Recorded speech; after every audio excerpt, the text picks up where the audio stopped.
Assalamu alaikum guys, and welcome to another episode of Smile to Jannah.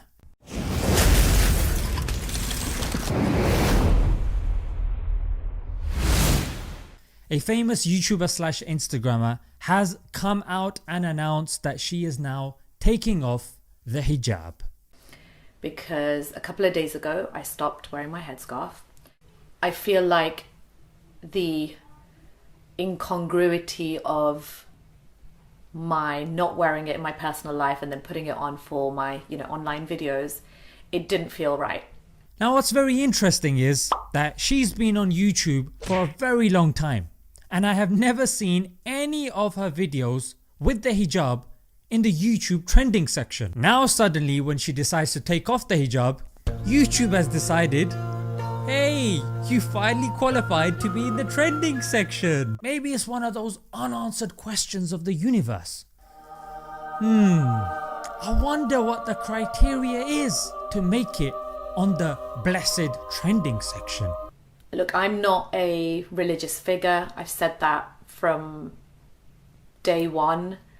It's one of the reasons why I became quite reluctant to kind of make videos where I talked about my faith. She's done what?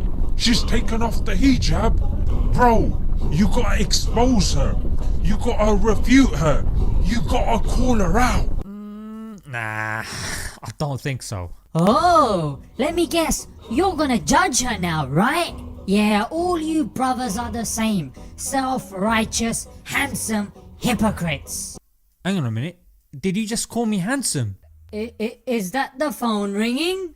No, don't try that again. You called me handsome, isn't it? Oh yes, I do have 20 minutes for a quick survey.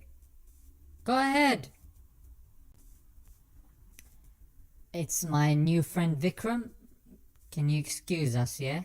My sister, I am really sorry to hear that you have come to this decision, but I would like you to remember that you are still our sister and you will always remain our sister as well. I mean, as men or even as non-hijabis, we cannot understand how difficult it is to wear the hijab in the current climate that we're in. And we're not so low that we're gonna abandon somebody just because they're going through some hardship. But if I'm brutally honest, I don't really blame you, to be honest. Brace yourself. What are you saying, bro? Are you a woman underneath all that beard? Do you secretly wear heels and go salsa dancing every Saturday and have a dance partner called Marcus? What? No. From a small and impressionable age, our sisters see makeup laden non-hijabi women pretty much everywhere.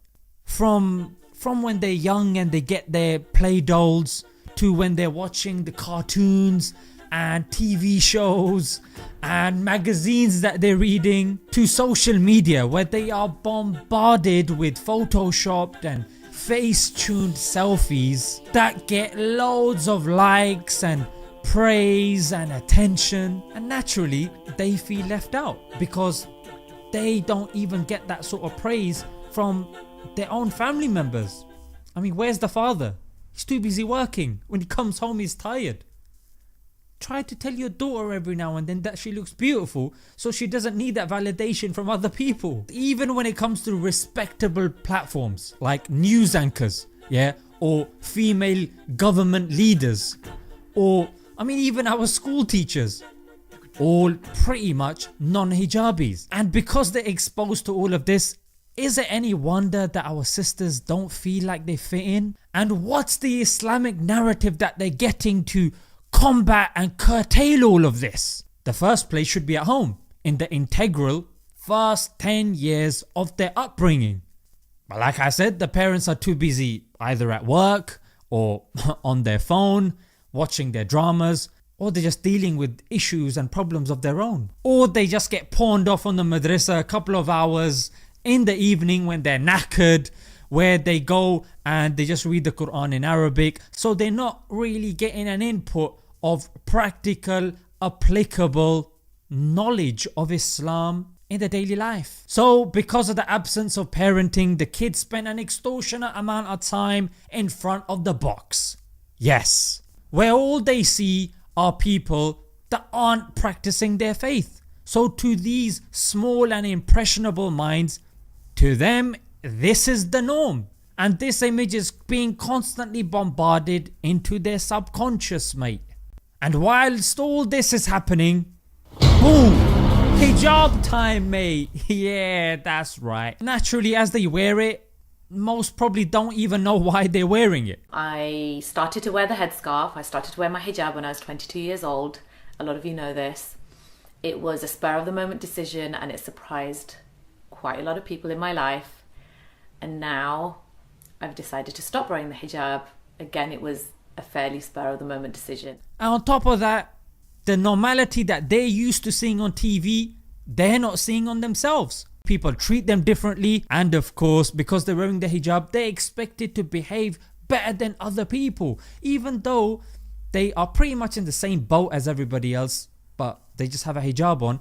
But they don't understand, it's just extra responsibility. I was kind of being put in this position of responsibility, which I absolutely was not comfortable with, because, you know, and it's one of the reasons I never actually shared why I wore the hijab. And if by some miracle they've passed all of this, I ask you, which famous female scholar can you mention other than Yasmin Mujahid on YouTube? Which famous female YouTube influencer that's got a decent following can you mention on YouTube? And you tell me, how many events for sisters have you seen in the last month? How many in your local community? That's if women are even allowed or even have facilities in the local mosque to begin with. Is it any wonder that they lack the attachment or appreciation of the hijab? And then we got the nerve to blame them? Nah, mate, the blame should fall upon us. I said it, mate. We wouldn't steal in front of a policeman because we know his or her power and authority. We wear seatbelts because we know the consequences of not doing so. We wear uniforms at work and at school because we may trust and respect the one who has told us to do so. And here we should likewise be teaching our young about the Creator. Inculcate His love and respect.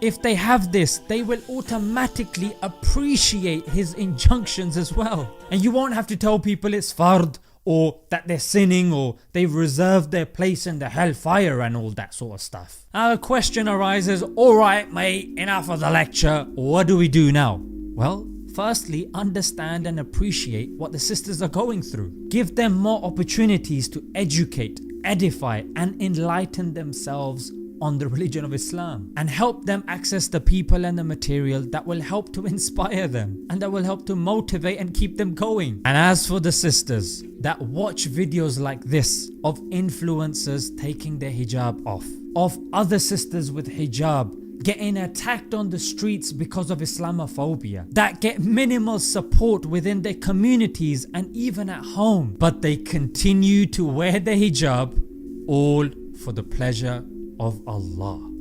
By Allah, my words are too cheap to praise you. The word queen is too lowly to describe someone like you.